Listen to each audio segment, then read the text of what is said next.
contando um caso, narrando um caso que chegou até nós, de uma dupla de sócios, com uma série de resultados, não é, decorrentes da procrastinação, e que você, assim, tome esse tema como um tema muito sério, como um tema que merece atenção, porque a procrastinação, ela traz uma série de consequências.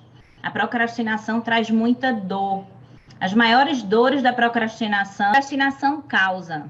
Dores que a procrastinação vem causando a você. Quais são suas maiores dores? Você já pensou, já fez uma avaliação das dores que você hoje sente em razão de não cumprir com sua palavra, de não cumprir com a tarefa que você se propõe a cumprir, de adiar o que precisa ser feito, de adiar coisas importantes, porque quem procrastina, gente, não procrastina coisas de pouca importância. Quem procrastina tarefas complexas, relevantes, importantes e que dão resultados. E isso é muito sério, porque à medida que você procrastina, você perde dinheiro, você perde saúde, você perde credibilidade, você vai perdendo uma série aí de coisas que levam ao crescimento da sua advocacia, do seu negócio.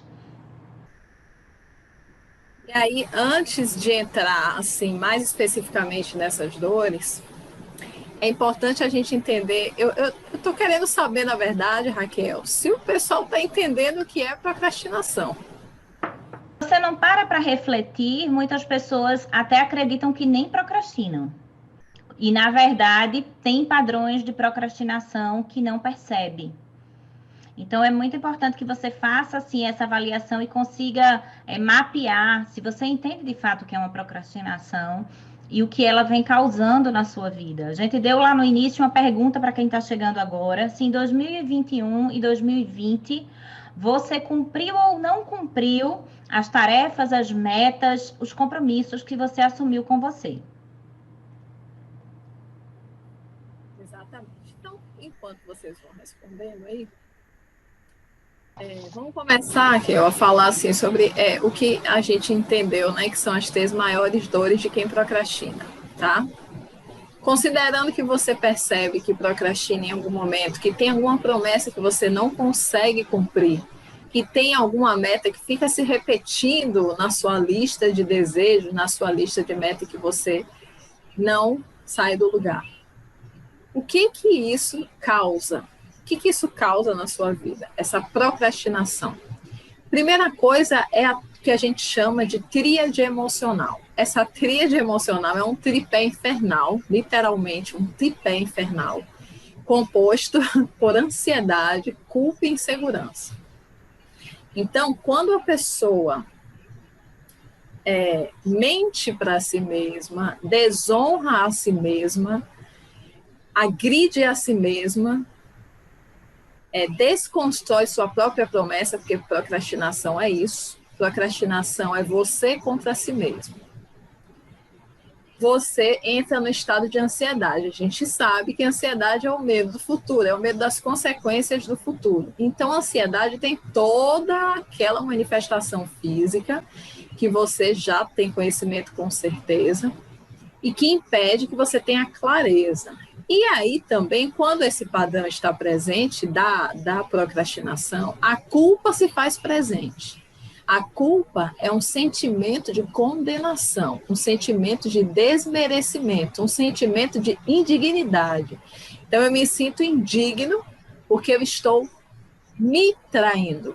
Se você puder trocar essa palavra procrastinação, se você puder ser bem honesto, vamos lá, vamos ser bem honestos com a palavra procrastinação, o significado dela seria traição. Procrastinação é eu sou procrastinador, então eu sou um traidor. Eu procrastino, eu me traio. Entenda dessa forma, porque é nesse nível que a realidade está. Então, se eu me traio, o que eu sinto? Culpa. Eu sinto condenação por me trair. E neste sentimento, o que eu tenho? O que eu manifesto para as pessoas? A insegurança.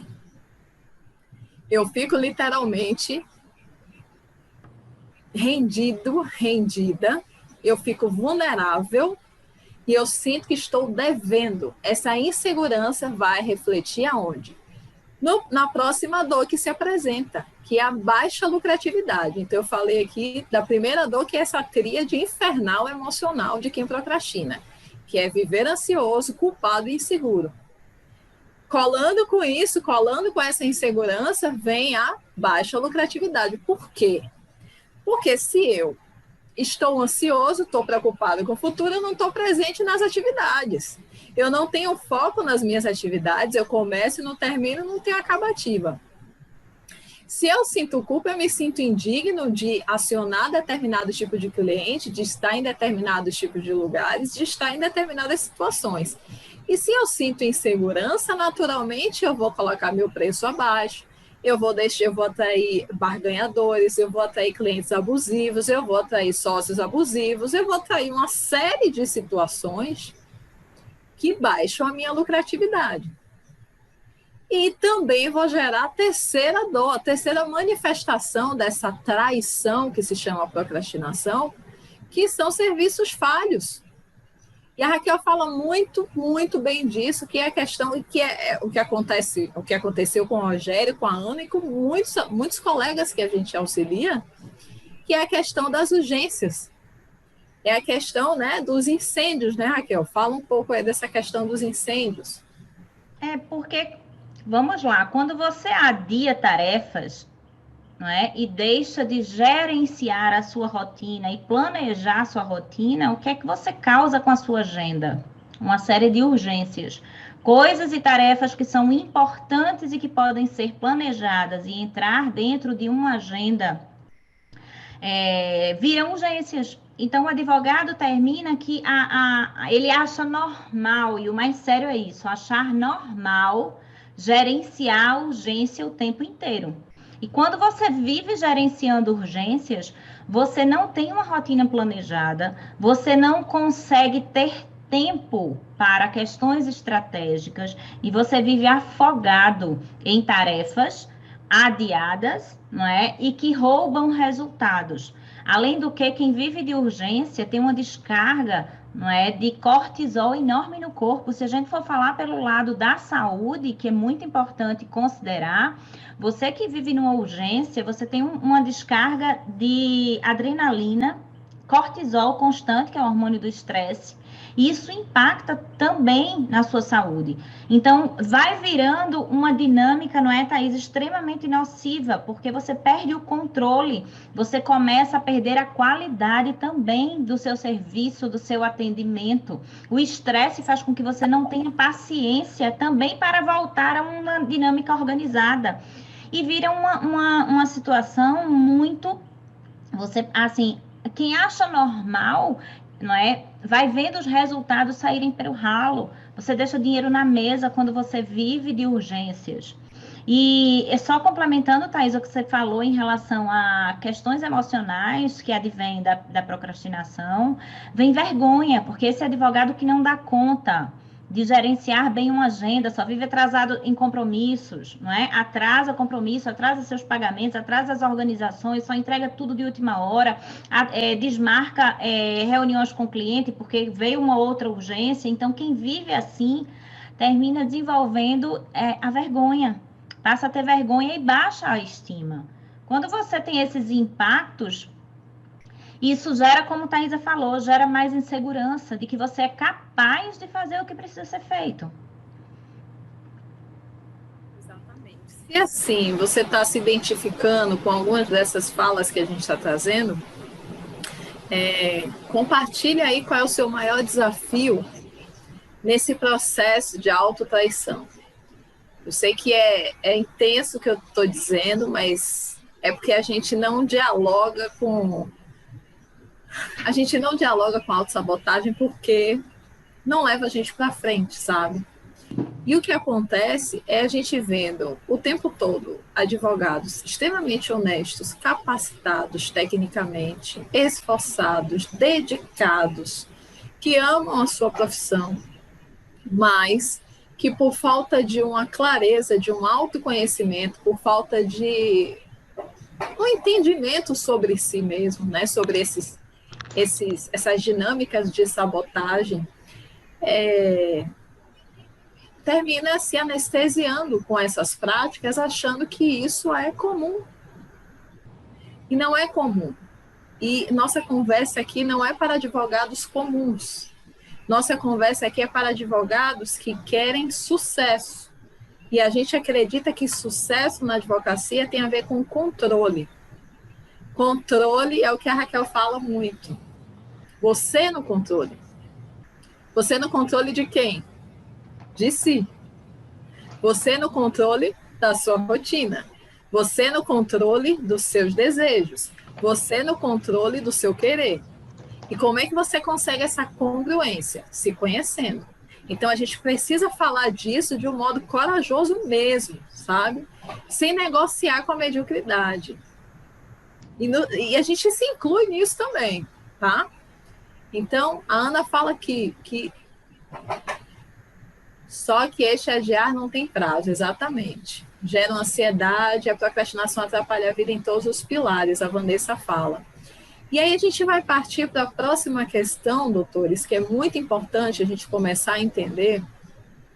A gente aprofunda muito isso, e a gente vai aprofundar com ferramentas de resolução na Semana Advocacia no Controle, que começa semana que vem, dia 3 de março, e vai até o dia 7. Ela acontece estritamente dentro do WhatsApp, tá? E é um evento gratuito, com um caderno complementar para você realizar as suas práticas, é onde a gente vai aprofundar. O nosso assunto hoje aqui é introduzir o que a gente vai abordar com mais profundidade nesse treinamento gratuito. Então, eu quero agora que a gente, na verdade, quem vai falar sobre isso é a Raquel, que ela é a mestra disso, que é a questão comportamental, né, dos perfis comportamentais, e ela vai trazer agora as 3 causas comportamentais, né, que geram a procrastinação. E é muito importante a gente saber que as nossas tendências de comportamento também podem ser belos inimigos para a gente se a gente não conhece essas tendências, né, Raquel? Thaisa, é assim, o que me preocupa é que quando uma pessoa não conhece a si, não conhece o seu padrão de funcionamento, ela não tem como olhar para os gatilhos que despertam essa procrastinação. Digamos, ela não tem como olhar e evitar os padrões que despertam a procrastinação dela. Por isso que o autoconhecimento, assim, entender como é o seu funcionamento, e ninguém é igual a ninguém, cada pessoa vai responder e procrastinar até por motivos diferentes. Se você for perceber as razões que cada um procrastina, podem ser razões diferentes. E analisando o nosso caso aqui, digamos que Rogério é o advogado que nós trouxemos de exemplo, sócio de Ana. Rogério tem um padrão de perfil comportamental dominante com influente. O que é que faz com que Rogério procrastine? Esse padrão, ele tende a planejar muito pouco. Então, ele foge de rotinas planejadas. Então, quando Rogério se depara com a necessidade de olhar para a gestão do escritório, olhar para uma gestão de agenda, trabalhar constância, tarefas repetitivas, provavelmente ele vai adiar determinadas tarefas. Por quê? Porque aquilo não é um padrão natural do comportamento de Rogério, do perfil comportamental dele, que é um padrão extremamente acelerado, executor. E eu vejo que aí do outro lado pode ter muitos advogados com esse padrão de comportamento, que querem executar as tarefas, mas não querem muitas vezes se debruçar sobre o planejamento necessário para a execução, tanto de rotinas, quanto de tarefas, quanto a gestão do próprio negócio. Então, isso causa dor em quem não facilmente tem essa afinidade com esse tipo de tarefa. Digamos que Ana, a sócia de Rogério, já é o contrário. Ana é extremamente planejadora, mais organizada, um perfil mais conforme, com tendências mais conforme para a estabilidade, que são perfis planejadores, gostam de rotinas. O que é que tiraria Ana de uma execução de excelência? O que é que faria com que Ana travasse e procrastinasse? Perfis com essa tendência comportamental podem travar quando trabalham sob pressão, com exíguos prazos. Se você delega para a Ana um prazo curtíssimo e cobra dela, não é, uma celeridade muito grande, ela pode travar e adiar uma tarefa que esteja pressionada. Ana também pode travar quando ela não sentir segurança nas informações de análise, quando ela não sentir confiança em analisar, por exemplo, um processo que precise de mais tempo. Então, isso causa um incômodo, uma dor, e aí com medo de errar que esse padrão tem, o medo de falhar que esse padrão tem, uma necessidade de qualidade que esse perfil comportamental tem, ele tende a travar, a adiar aquilo que ele não vai achar que vai sair bem feito, que não vai sair tão com qualidade. Então, quando a gente começa a olhar advogados com perfis comportamentais, é possível olhar por que ele procrastina e agir de forma a que ele possa gerir esse padrão comportamental, mudando assim através de técnicas, de ferramentas, de estratégias, mudando o adiamento de tarefas. E aí a gente vai se debruçar muito mais detalhadamente sobre isso na semana, né, da advocacia no controle, que é justamente trazendo para vocês ferramentas importantes para que vocês entendam que quanto mais você se conhece, descobre a razão da sua procrastinação, melhor você gerencia a sua procrastinação. Porque como Thaisa disse no início, a gente não deixa de procrastinar, em algum momento a gente procrastina, porque a procrastinação tem a ver com a dor que a gente sente com determinada tarefa, tem a ver com o incômodo, o medo, não é? A não saber fazer uma tarefa pode ser uma procrastinação, não é? Pode levar a uma procrastinação. Então a gente não deixa de procrastinar. Em algo a gente vai se deparar e quando vem a dificuldade, a gente tende a adiar. Mas quando você descobre seus talentos, quando você descobre o que você é mais apto a fazer, você vai gerenciando as suas tarefas, aprendendo a delegar outras tantas, não é? A delegação, a falta de delegação é uma das razões que podem levar muitas pessoas também a procrastinar. Porque se acumulam de tarefas, se enchem de tarefas, e tanto nesses dois perfis comportamentais que eu tracei aqui, os dois perfis podem delegar de maneira equivocada ou serem mais centralizadores, e isso faz com que muita tarefa você não dê conta e procrastine.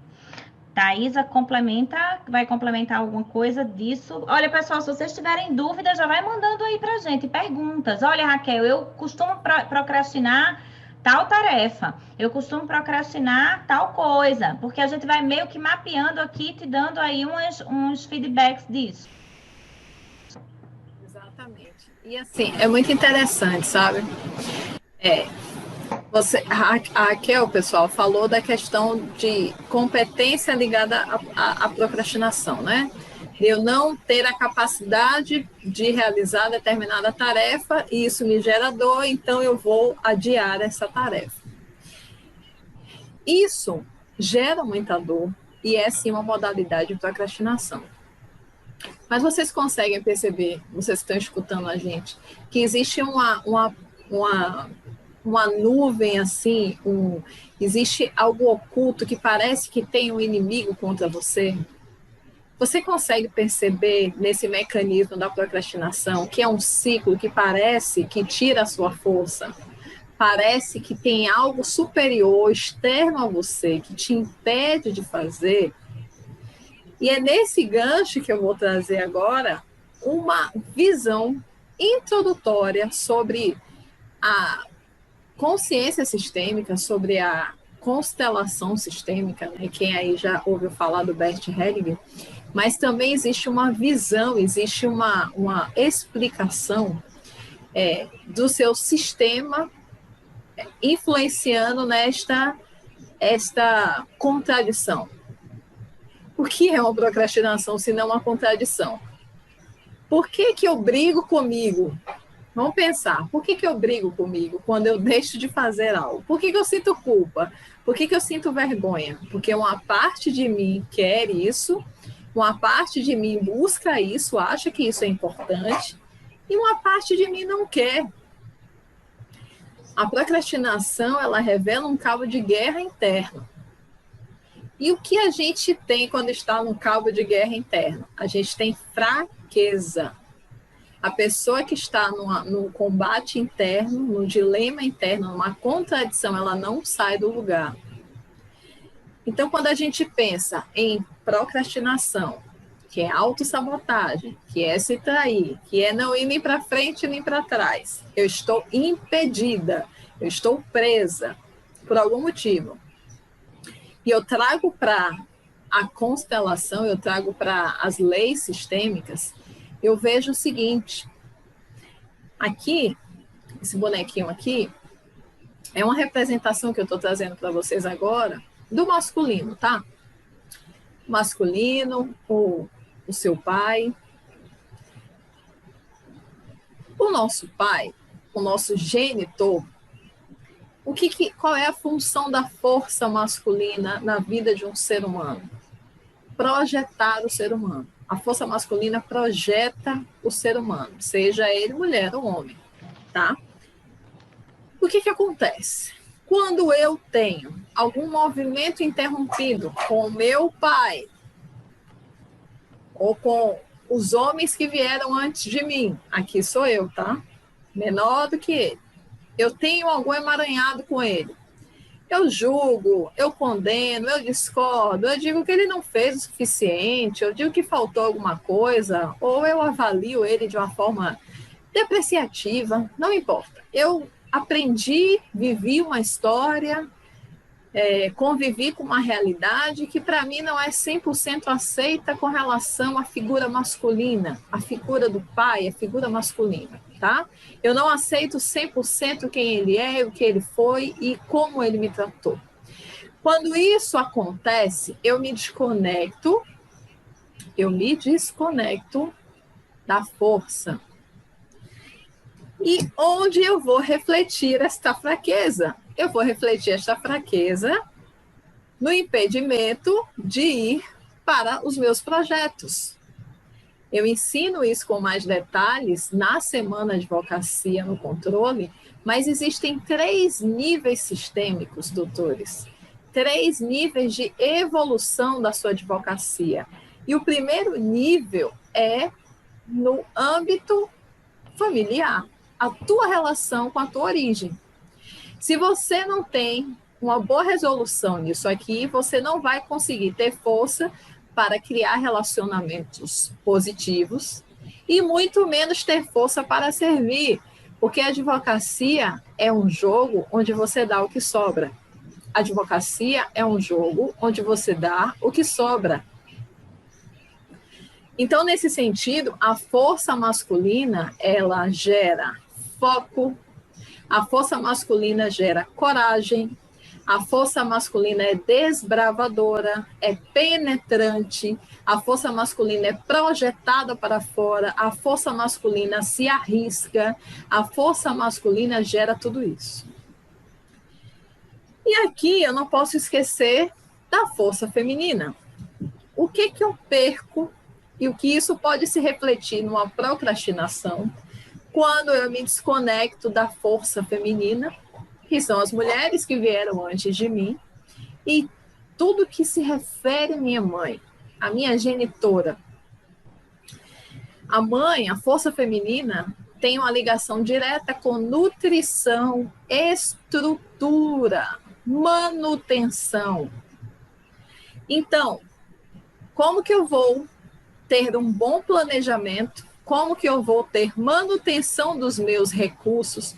Como que eu vou pensar em estrutura? Como que eu vou pensar em ordem, em continuidade, preservação dos meus bens, consistência, se eu tenho uma relação interrompida com a minha mãe por qualquer motivo? Então, isso não vai rolar. Não vai acontecer. Então, a gente vai aprofundar esses assuntos na semana, mas, assim, eu sei que para muitos de vocês esse assunto é totalmente inédito e o nosso diferencial é esse, é trabalhar o advogado de dentro para fora e mostrando a cara do bicho mesmo. A procrastinação não é bonitinho, não é algo que pode ser negociável e não é algo que técnica vai resolver. A gente precisa ir de dentro para fora para que você tenha 2 opções na vida. Ou você deixa de procrastinar com aquilo que você quer, entrando na força, na clareza e na congruência, ou você procrastina sabendo que está procrastinando. Algo diferente desses 2 caminhos aí, você está numa ilusão. Ou você deixa de errar, ou você erra sabendo que está errando. O que não pode acontecer é você estar sentindo que tem algo contra você, um inimigo externo, e que, de fato, você não tem poder, você não tem controle de resolver a tua situação. E a nossa proposta aqui é de te devolver o seu controle a você mesmo. Essa é a nossa proposta. Com a advocacia no controle, essa é a nossa proposta com essas 3 lives. E para que isso comece a acontecer, você precisa começar a se abrir. Você precisa começar a se abrir, começar a questionar. Eu falo sempre, Raquel, que o primeiro passo para uma transformação de 5 passos que pode levar, eu fiz até um post sobre isso, pode levar 1 dia, 2 dias, 5 anos ou a vida inteira. O primeiro passo é o reconhecimento. A gente precisa reconhecer o que não está funcionando. Não adianta ficar fingindo que a coisa está boa, se não está boa. Tá? É o primeiro passo. O segundo passo é se indignar com aquilo que você reconheceu, porque você pode ficar agarrado lá com a dor, né? A pessoa pode ficar, não, reconheci que eu estou me sabotando nisso e tal, tá, mas deixa o tempo passar. Ah, caramba, o tempo cura tudo. Ah, deixa eu ver o que acontece. Ah, Deus proverá. Você acha que isso vai acontecer? Então é por aí, pessoal. O negócio é por aí. Todo mundo aí bem? Tem uma pergunta aqui, mas eu vou complementar um pouquinho o que você falou, Thaisa, no sentido de que quando você fala reconhecer, não é? O reconhecimento do que está por trás da procrastinação é muito importante, porque pode ter certeza, a procrastinação está ancorada em padrões comportamentais. E esses padrões comportamentais, ele pode vir de algumas fontes, das crenças que você adquire durante a sua vida, né, das suas verdades. Digamos que você cresceu num ambiente em que seus pais adiam, chegavam atrasados, eram acostumados a falar daquela máxima, todo brasileiro faz tudo de última hora. Digamos que você acredite verdadeiramente que isso é um padrão normal. Então, isso pode virar uma verdade e você achar que é normal adiar e fazer tudo de última hora. Então, isso é um exemplo da fonte da crença. Pode vir através desse padrão familiar, não é, Thaisa? Das suas relações com pai e mãe. Então, a sua procrastinação pode ter esse viés de relacionamento em que, quando não é funcional, ele te cause padrões de comportamentos disfuncionais. A procrastinação também pode vir, né, de seus padrões de comportamento traçados pelo seu perfil comportamental. Por exemplo, tem uma pergunta aqui de Wilson. Ter medo de delegar é uma forma de procrastinar? Digamos que a procrastinação seja a causa do medo de delegar neste caso. Pessoas que, por exemplo, são mais centralizadoras, não confiam que outros vá fazer tarefa tão bem quanto elas, não é? Não confiem que as pessoas vão executar aquilo, elas são centralizadoras, elas retêm as tarefas para si. E o acúmulo e a falta de gestão dessa quantidade de tarefas faz com que ela procrastine o cumprimento, porque você está ali assoberbado, você está cheio de tarefas. Você não consegue dar conta, você também não consegue delegar porque vamos dizer que você acha que o outro não vai fazer perfeito, não faz no seu tempo, você não tem paciência de esperar o tempo do outro. Então, trabalhar a delegação é como se viesse assim, a gente vai descascar uma cebola para você entender as causas que estão por trás desse comportamento.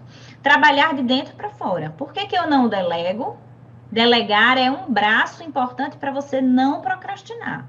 Gerir a agenda é outro braço importante para você não procrastinar. Gerir emoções, idem. Porque atrás da tua procrastinação tem as suas emoções, né? O seu padrão emocional.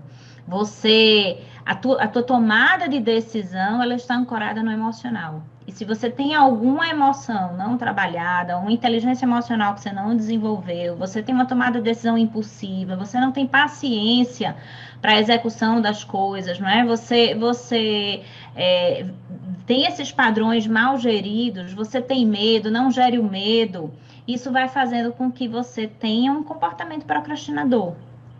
A procrastinação está ancorada em dores. Você procrastina o que te causa dor. E você quer fazer o que dá prazer. É por isso que vamos botar aqui um exemplo prático. Vem para você um processo complexo de curto prazo, Você tem que entregar daqui a 2 dias uma contestação super complexa. E você recebe uma contestação também menos complexa com prazo mais alongado. O que é que você vai fazer primeiro? O que é que você costuma pegar para fazer primeiro? Pode ter certeza que quem procrastina pega primeiro o mais simples, o que não dá tanto trabalho, o que não lhe causa dor, o que não exige de si, embora o prazo não seja tão rápido. E ele poderia agendar para depois. Então, se você sente dor em encarar tarefas por algum motivo, ou não acredita que você é capaz, ou ali tem alguma questão que te trave, é possível que você coloque 1001 tarefas antes daquela que você deveria executar primeiro. Eu não sei se aí tá ficando claro. Na dúvida, manda pergunta pra gente, não é, Thaisa? Porque o tema ele é complexo. O tema ele não é uma tarefa que resolve a sua procrastinação. O que resolve a sua Por procrastinação isso é que a a gente está compreensão. falando da ferida da procrastinação. Exatamente. Ferida da procrastinação, ferida da invisibilidade, ferida do dinheiro, porque é ferida e é ferida aberta. Não é brincadeira. E a gente está falando nesse nível aqui, não é para endemonizar as pessoas, não. Não é para colocar eu, a Raquel e vocês numa condição de impossibilidade de resolver. É para a gente olhar para o padrão do jeito que ele é. Parar de negociar com o padrão, parar de romantizar um padrão que nos mantém numa zona de indignidade. E isso é uma prática. Como a Raquel falou, todos nós praticamos algum nível de autossabotagem. Agora, esse nível de autossabotagem que é, em algum nível, uma proteção, porque toda sabotagem tem uma intenção positiva subjacente. Vou trazer um exemplo, tá? Um exemplo bem recente. Eu estou gestante, para quem não sabe.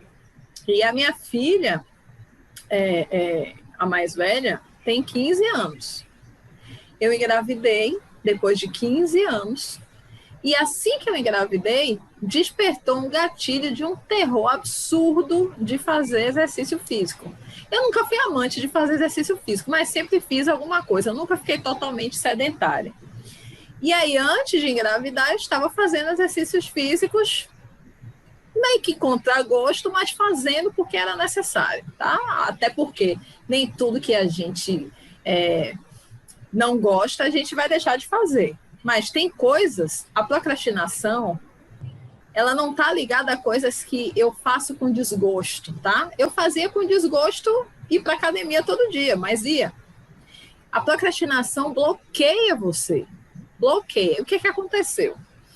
Quando eu acionei a memória da gestação anterior, que foi uma gestação de risco, uma gestação em que eu sangrei 4 meses, placenta prévia, quase que perdi minha filha, eu fiquei assim, totalmente ligada naquela memória de dor, aquela memória de proteção, autoproteção, sobrevivência. E de modo algum eu queria me mexer, correr o risco de nada de exercício físico. Como é que começava o meu conflito interno? Aí começava o desespero por não estar me exercitando, por saber que era uma coisa saudável, que era necessária e que tem uma vida se formando e que eu precisava disso. Eu não conseguia entender porque eu estava fazendo aquilo.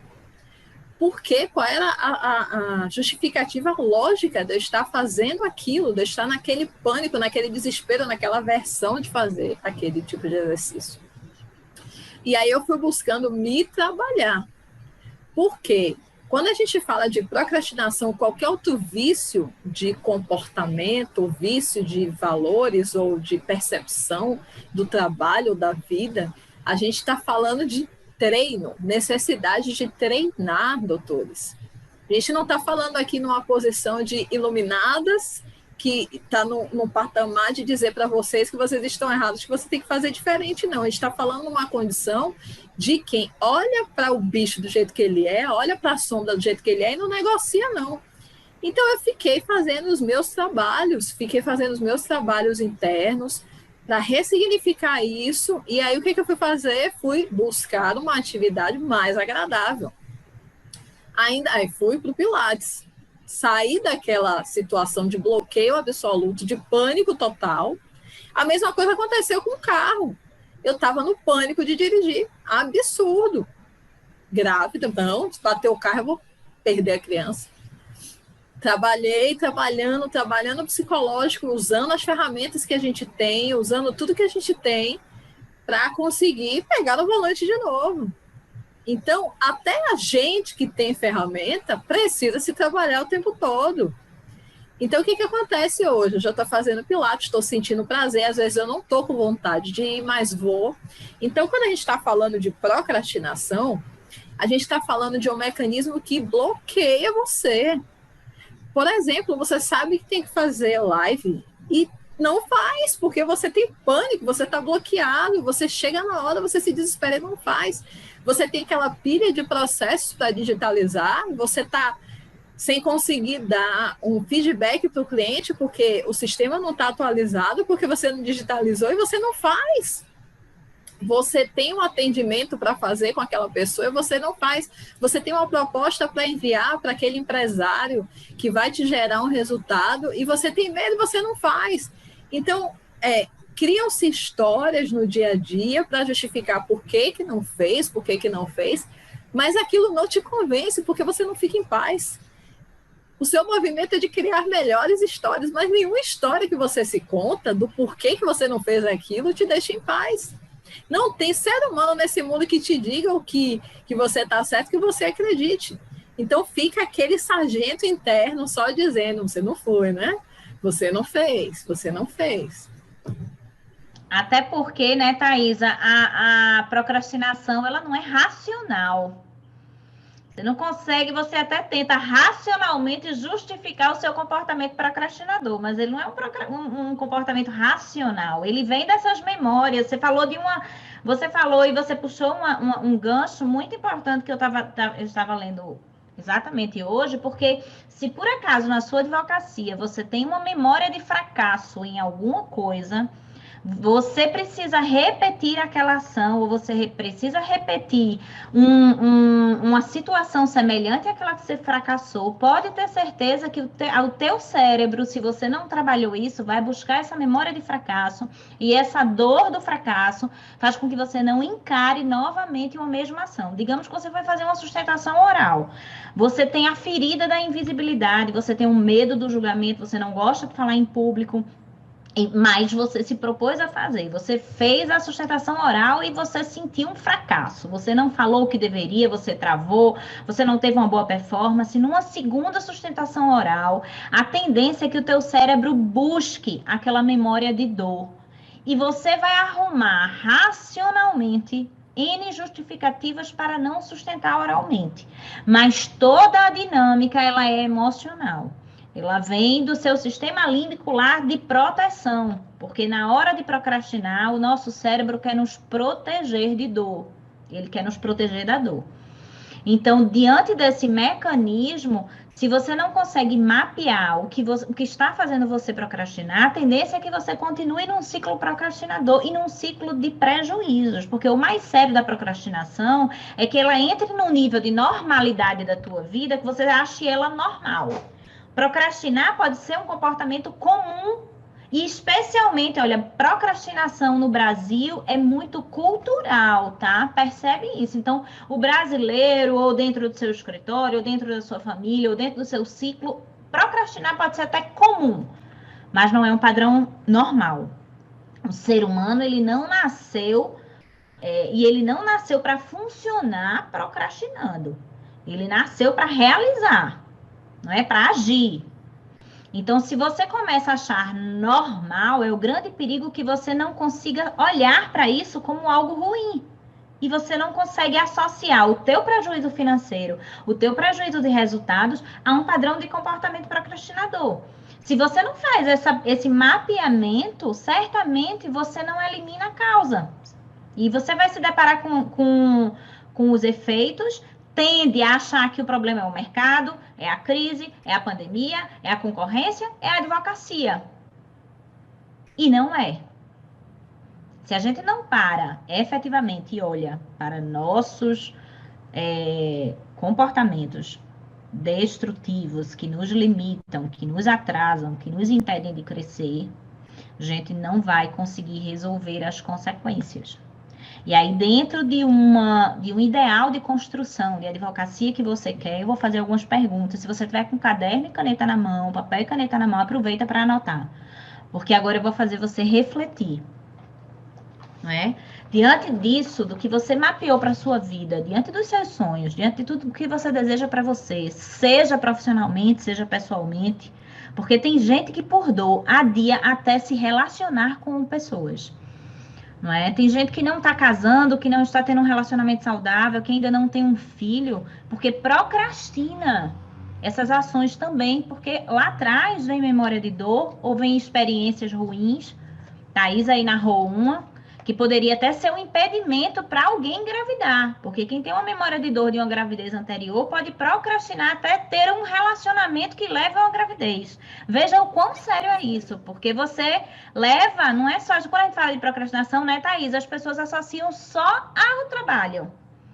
Gente, o padrão de procrastinação pode ser cuidar da sua saúde. Você adiar um exame que te leva a um infarto depois, porque você não fez o exame na hora certa que era para fazer. Você adiou um check-up, você adiou um cuidado com você, você adiou um exercício físico, você adiou uma alimentação saudável, você procrastina inconscientemente, porque seus padrões te levam a você adiar o que é importante, o que é bom, o que você merece fazer. E aqui a gente nem vai entrar, não é, Thaís, nas crenças de merecimento, que não é que quando você não se sente merecedor, você também procrastina o que te leva a bons resultados. Então, perceba que quanto mais mapear isso, não é a tua vida profissional só que você resolve, é a tua vida inteira. E é muito sério. Porque eu adorei esse exemplo que ela trouxe. Pessoas não têm uma vida plena, às vezes são incríveis como profissionais, mas não resolvem a vida pessoal porque adiam seu sucesso pessoal, porque tem dor. Não é? Porque tem experiências lá atrás de fracasso. Fracassou no relacionamento, adia um relacionamento depois. E aí eu quero perguntar para você, como é que você hoje, você que é advogado, você que tem escritório, você que também não é advogado, mas está na nossa live, porque isso aqui serve para qualquer carreira, você que imagina o seu crescimento, eu queria que você fechasse o olho e imaginasse se você continuar nesses padrões que você vem fazendo, se você continuar colhendo os resultados que você vem colhendo, advindo dessa procrastinação, como é que você se imagina daqui a um ano? Se você puder anotar, anota, porque trazer consciência e se indignar com este resultado é uma forma de você decidir mudar. A mudança só vem da indignação e da dor. Enquanto você não encarar isso como algo que prejudique e encare e olhe e sinta a dor dos prejuízos que você vem sofrendo, você não vai se propor mudar. Você vai considerar um padrão de achar normal. E quantas pessoas nos procuram hoje dentro do que elas querem, tem um fundo de procrastinação lá atrás.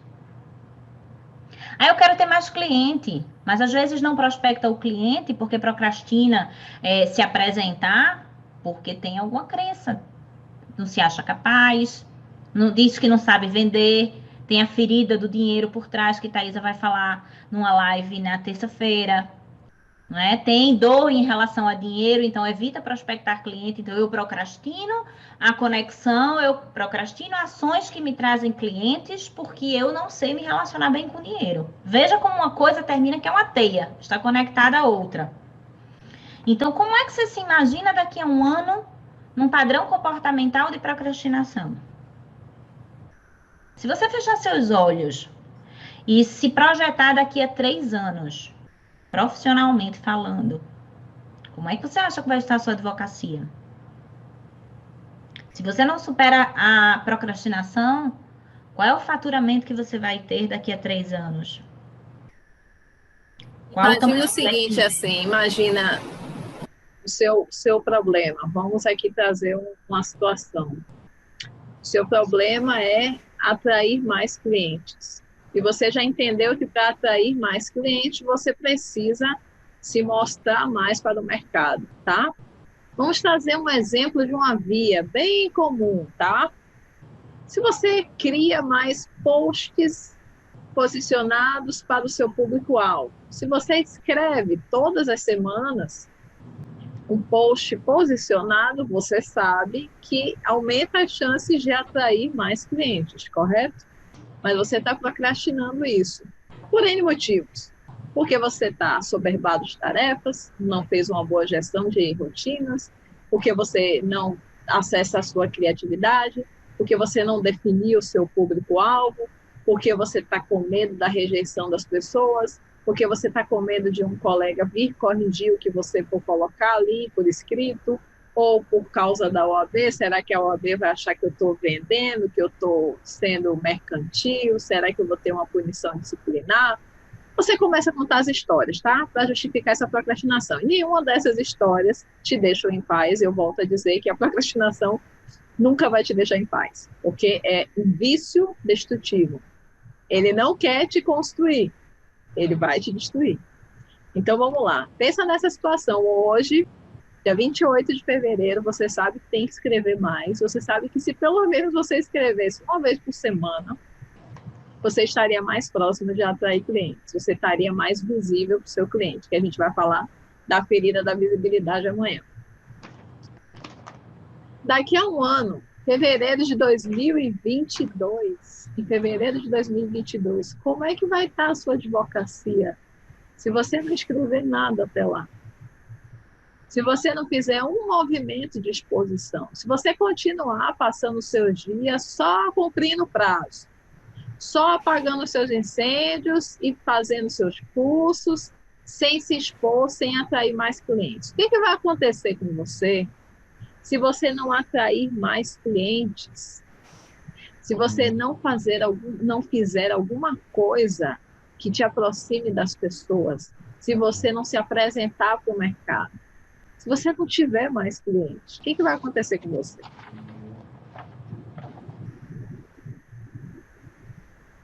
É nesse sentido que a gente precisa dialogar.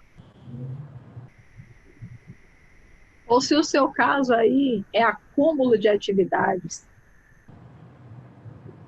porque simplesmente você... Vamos lá, se o seu caso é cobrança de clientes, os clientes te cobram andamento processual, te cobram a situação deles, te cobram se você já distribuiu ou não a ação, te cobram e você não consegue responder porque você não tem organização. Não digitalizou, não atualizou o sistema, não criou um padrão de procedimento ali e você fica correndo do cliente. Por quanto tempo você vai aguentar não atender o cliente, correr do cliente, dizer que o processo dele já foi distribuído quando não foi? Por quanto tempo você vai aguentar?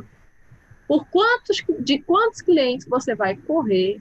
Porque você não sabe onde é que está a informação do processo dele, porque você não criou um padrão onde você consegue responder tete a tete no equilíbrio com o cliente sobre a situação dele. Onde você vai estar daqui a um ano se você continuar trabalhando sem cobrar consulta? Onde você vai estar daqui a um ano se você continuar cobrando abaixo da OAB, da tabela da OAB, processos que levam 1, 2, 3, 4, 5 anos para resolver? Onde é que você vai estar daqui a um ano sem fazer esses movimentos? E tem um detalhe, tá, Thaisa, nesse aspecto aí, muito importante as pessoas considerarem. Isso não quer dizer que ela não tenha resultados. Então, tem gente que está colhendo resultados e acha, não, eu não estou tendo prejuízo. Mas se você é procrastinador, você está tendo, olha, perceba, se você procrastina e tem resultados, você poderia estar tendo resultados muito maiores do que tem e sem o peso que a procrastinação te causa, sem a ansiedade e o estresse, porque também tem esse lado. Eu vejo muitos advogados, Thaís, assim, que são bem-sucedidos, não é? São bem-sucedidos por vários motivos, conseguiram, não é, ter uma advocacia bem-sucedida, mas que procrastinam.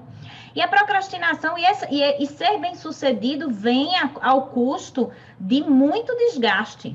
Porque se você procrastina, né, trazer resultado faz com que você gaste mais energia, que você empenha aí, não é? Cumpra as tarefas com mais ansiedade, com mais estresse, apagando incêndio, enfim, com um padrão muito mais penoso do que sem a procrastinação. Então, tem pessoas que acham assim, não, eu até procrastino, mas eu tenho resultado. Mas perceba, se você mitiga, se você minimiza a tua procrastinação, você vai ter leveza nessa advocacia e qualidade de vida. Porque a longo prazo, não há ser humano que aguente viver numa dinâmica de estresse, ansiedade e de urgência. O corpo A gente tem é sacrificado, não é? A gente tem casos de advogados que não tem nenhum problema financeiro, não tem problema de rentabilidade, não tem problema. Tá? A pessoa tem mais do que precisa, vive muito bem financeiramente, tem uma carteira de clientes muito atrativa, tem uma equipe que apoia, tem estrutura, tem software, tem gestão funcionando, tem sócios que funcionam, mas o que essa pessoa não tem? Uma boa liderança. Ela não vai desenvolver a liderança, porque ela vai procrastinando todas aquelas situações que colocam ela em confronto com a equipe. Então, ela termina engolindo um monte de sapo, ela termina tendo várias ilhas no escritório dela, onde tem vários caciques, e você sabe que onde tem mais de um cacique o negócio não anda. Está negligenciando a família, está negligenciando a saúde, porque sucesso na advocacia não é sinônimo de carteira de clientes, número de clientes e nem de dígitos na conta, não, doutores. Sucesso na advocacia tem a ver com controle, sim, tem a ver com controle de si próprio e tem a ver com equilíbrio. Tem a ver com satisfação mínima em todas as áreas da sua vida. Não adianta você escolher uma área, negligenciar as outras, porque as outras vão, no mecanismo de reequilíbrio, derrubar aquela a médio e longo prazo, vai derrubar. Porque se você vai negligenciar a sua saúde, negligencia a família, negligencia a sua forma de liderar, em prol de trabalhar mais horas, de fazer mais receita e de atender mais clientes, você não vai muito tempo, não vai durar muito tempo, não vai para muito longe. Não tem como ir para muito longe. Entende? É aquela frase, né, Thaís? A conta chega. Chega para todo mundo. A conta chega e termina que assim, você pode estar pagando um preço muito alto para o teu sucesso com a procrastinação. E isso, a longo prazo, ele traz um resultado. E a gente não quer pensar que outro dia eu fiz uma análise só para a gente contextualizar e finalizar. Convidando aqui vocês para seguir, não é, numa jornada mais profunda. Mas, assim, eu fiz uma análise de perfil, Thaisa, de um advogado muito bem-sucedido. Não é pouco bem-sucedido, não. Ele tem faturamento milionário, não é? Então, assim, você pensa que o padrão de procrastinação afeta necessariamente o dinheiro, nem sempre. Mas essa pessoa não consegue concluir um curso. Essa pessoa não consegue concluir o mestrado que deseja, não consegue concluir a pós-graduação, porque procrastina numa área específica, procrastina numa dor específica, e aquilo lhe traz um resultado, porque se a satisfação profissional dele também está atrelada a autoridade que ele constrói com os cursos que ele quer construir, não é? Dentro dessa complementação de ações que traz para a advocacia, você ter títulos, você ter conhecimento técnico, não é? Você ter uma imagem para o mercado que isso proporciona. Quando você procrastina isso, você está se sabotando de alguma forma.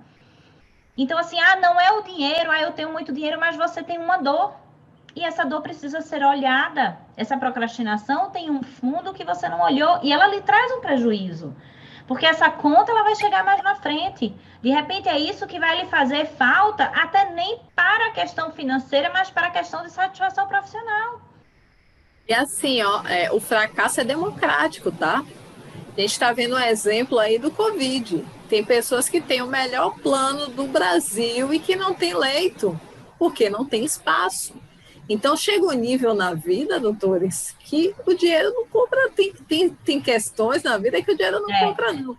O dinheiro não compra paz, o dinheiro não compra um casamento equilibrado, uma família estruturada, o dinheiro não compra a sua credibilidade no mercado, o dinheiro não compra isso.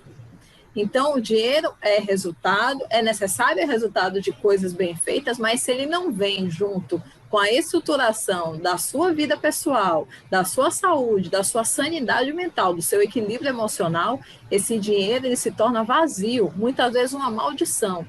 A gente conhece pessoas muito bem-sucedidas financeiramente e que se sentem amaldiçoados pelo dinheiro e não conseguem sair disso. Então, assim, a gente precisa entender que essa questão da procrastinação é um vício que afeta todas as áreas da vida. Obviamente, vai gerar, como eu falei, aquelas 3 feridas emocionais, vai gerar perda de lucratividade, vai gerar a falha, né, a perda da qualidade do serviço. Vai gerar um inferno na sua vida, na sua não, na vida de quem pratica. Então, o que a gente precisa fazer? A gente precisa olhar para isso. Olhar para essas feridas, né, Thaisa? Vamos fazer um convite para as pessoas olharem para essas feridas, para as 3 feridas especificamente que a gente traçou aqui.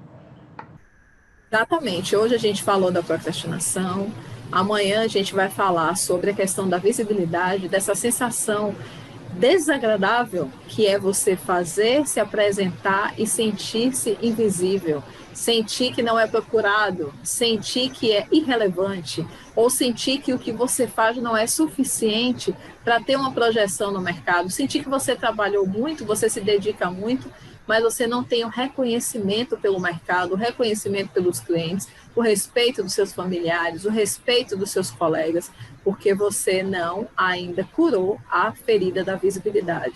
A gente vai falar sobre isso e também em seguida falar sobre a ferida do dinheiro, as questões emaranhadas com o dinheiro, a questão da cobrança de consulta e honorários, essa dificuldade que é de atrair, reter, manter e pagar, né, todo esse movimento da roda da abundância. E, principalmente, se você quer dar um passo além, se cadastre gratuitamente, se matricule, vai ter um link aqui embaixo, com o seu acesso para a Semana Advocacia no Controle. A Semana Advocacia no Controle vai te mostrar um plano de crescimento para você aumentar a sua lucratividade, aumentar a quantidade de clientes, aumentar a sua visibilidade num curto período de tempo e ter esse autocontrole. É você no controle, como a Raquel traz, né? É você no controle. Então, nessa semana de advocacia lucrativa, você vai entender este método, você vai entender este plano de crescimento, e é um evento gratuito, como a gente disse. Por que é gratuito? Primeiro, porque alguém pagou por isso, né? Se você ingressar gratuitamente, esse evento não é gratuito, talvez seja para você, mas alguém pagou por isso.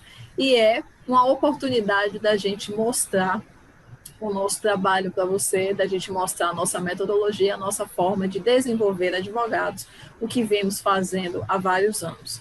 Então, esse é o nosso convite para que você seja ágil, porque as vagas são limitadas justamente porque o evento vai ser transmitido dentro do WhatsApp, dentro do grupo do WhatsApp. Então, vocês sabem que o WhatsApp tem número limitado de vagas. Então, não adianta procrastinar isso aí, que vai ser, você está sujeito a não conseguir acessar esse conteúdo e nem a apostila.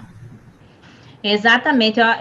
Eu queria que você saísse dessa live, né, Thaís? Assim, é a nossa expectativa que você saia dessa live com um compromisso com você.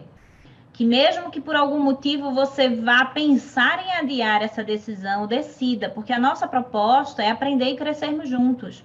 Você vai no grupo descobrir, além de você conhecer os comportamentos que estão impedindo não só sua rentabilidade, mas também o que você vem atraindo que não te traz resultado. Você vai descobrir também 9 melhores posturas para você fechar contratos mais lucrativos, sem ter que dar desconto. Você vai conhecer o caminho de 8 passos para criar uma advocacia mais rentável, mais organizada, não é? E mais reconhecida. Você vai entender como é esse plano que a gente vai explicar dentro da advocacia, levar ferramenta dentro da semana e através de ferramentas, através de dinâmicas, através de conteúdo que vamos apresentar gratuitamente. Então, não perde, não procrastina, não adia, decida, porque a hora é agora.